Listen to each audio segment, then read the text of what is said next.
Badan Koordinasi Penanaman Modal menyebut masa kritis akibat pandemi COVID-19 telah lewat.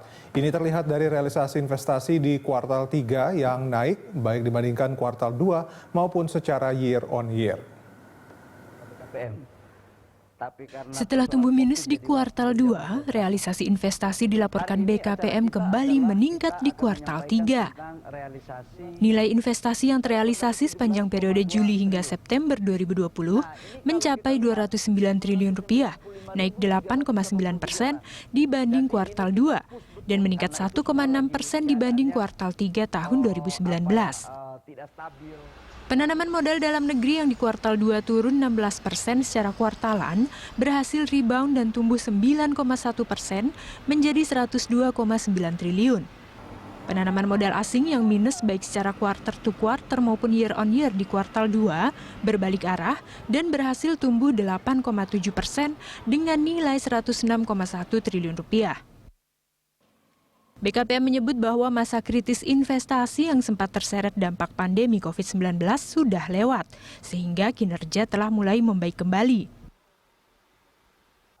Masa kritis realisasi investasi kita di 2020 pada era pandemi COVID itu sudah terlewatkan.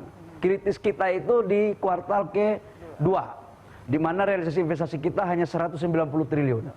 Kita lihat di kuartal ke-3, realisasi investasi kita itu sebesar Rp209 triliun, di mana capaian ini sudah mencapai kurang lebih sekitar 74,8% dari target realisasi investasi kita sebesar Rp817,2 triliun.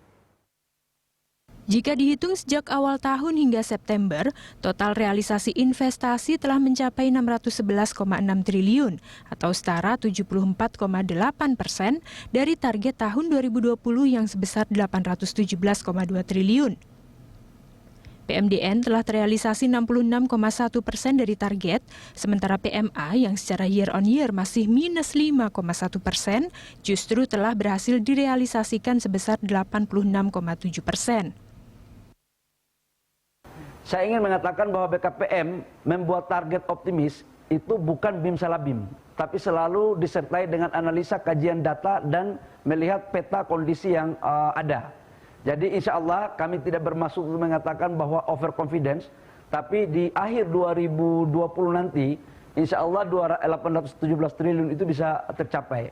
Problem kita memang ada satu, bahwa realisasi investasi tinggi itu tidak sejalan dengan pertumbuhan ekonomi yang baik.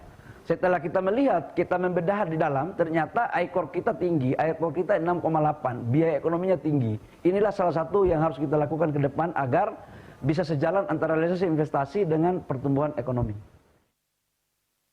Total realisasi investasi di kuartal 3 tidak hanya meningkat dibanding kuartal 2, namun juga melampaui realisasi di kuartal 1 yang sebesar Rp210,7 triliun. Demikian juga PMA yang realisasinya di kuartal 3 lebih tinggi dibanding 2 kuartal sebelumnya. Di satu sisi, PMDN meskipun meningkat dari kuartal 2, namun angkanya masih lebih rendah dibanding kuartal pertama. Patricia Mapalie, Yusuf Fajar, Berita 1, Jakarta.